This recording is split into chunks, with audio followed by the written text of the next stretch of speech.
Hello, dear ones. I am here to share a miracle with you. And this miracle is that our cabin, Angel's Nest, survived and is totally undamaged.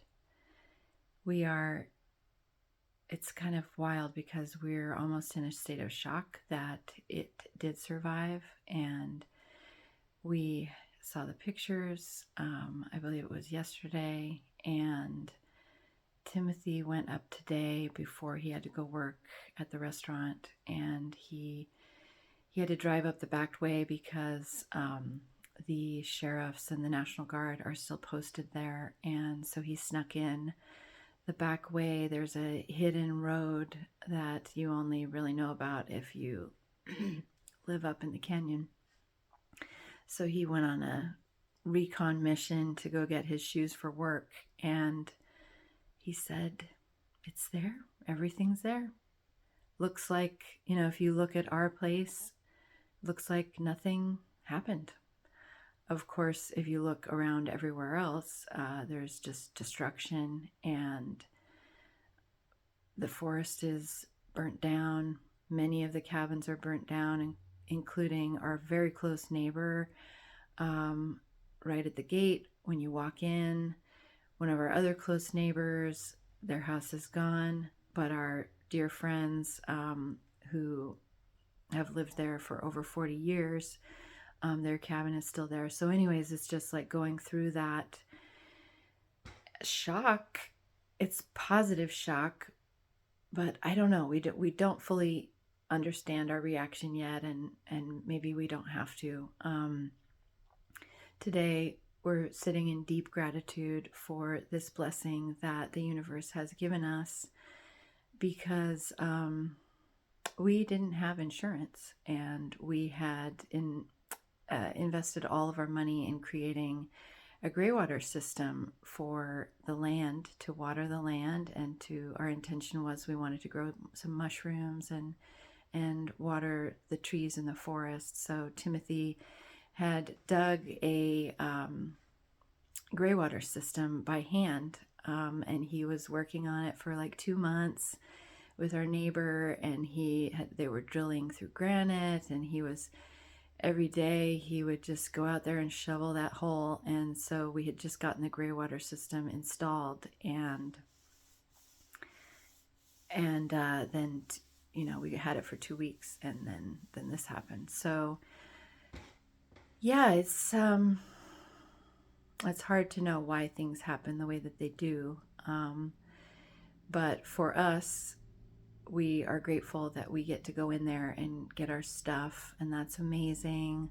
Even though our family, none of us were not really attached to our things, and I think we were actually pretty okay if we had lost our stuff. But there are many things, like my healing instruments and some statues and special things, photographs, things like that. The boys want their books and music equipment, so that's just going to be amazing. Like, wow, what an incredible gift.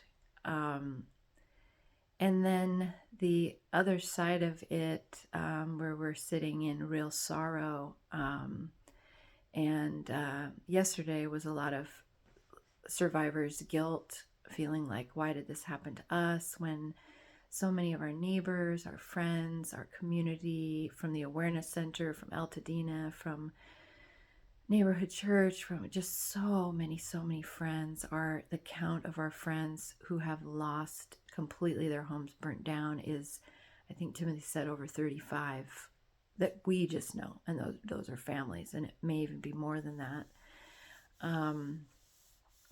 It's devastating. For us, we get to get our stuff back, but that place we will never go back to again. So we have lost our home as well, but in a different way. And that's very, very sad for us. Even though, of course, we're grateful that it's there, and that our friend can sell it, and our gray water system that we spent all our money on can hopefully increase the value of her home, and you know, like all of those amazing blessings are there. And we are homeless. I don't know why I said it like that, but I guess just reality is definitely kicking in. That we will never go back there again. It's not safe, for one thing. The national forest is going to be closed for 3 or more years, and she's selling, so it's for sure we're not going back there. So right now we're in Temple City in an Airbnb, and we're looking at our next steps. We have a couple different options, and everyone's been so generous to offer places to stay for free for a month, which is huge for us, because we know that we're going to have a lot of expenses coming up to move, or whatever we're going to do. We are just taking care of a lot of business things and paperwork and insurance and all that. Timothy's back to work at Green Street Restaurant, so if anyone's in the neighborhood wants to say hi to him, he's on his regular schedule. And then I'm just home with the boys. We don't know about school yet, so yeah, just every day brings a lot of challenges and even more blessings. So we're feeling the grace of God and the abundance of the universe just with us.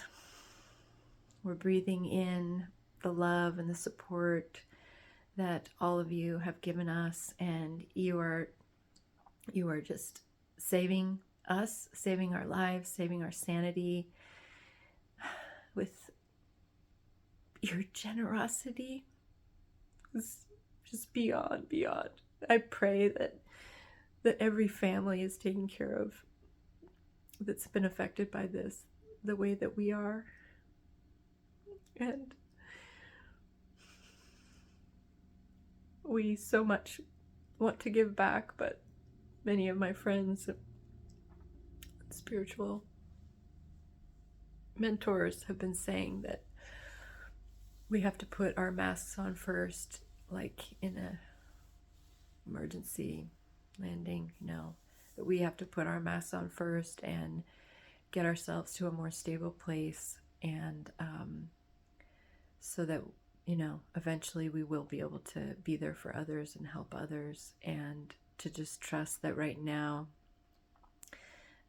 you have us, you all have our backs, and that the work really is to be humble and accept and to be in gratitude. So as you know, that's where we are, is just really opening our hearts, receiving.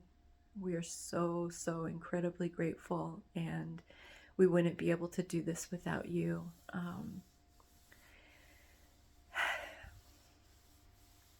This is our journey. It's our journey, and we're with each of you. We feel you. We get your messages, even if we're not able to respond right away. Please keep the messages coming. Whenever you're guided to, call whenever you're guided to. I'm getting hundreds and hundreds of messages every day, and a lot of things that I have to handle, like, bills and insurance and medical stuff. So we're just doing the best we can day to day.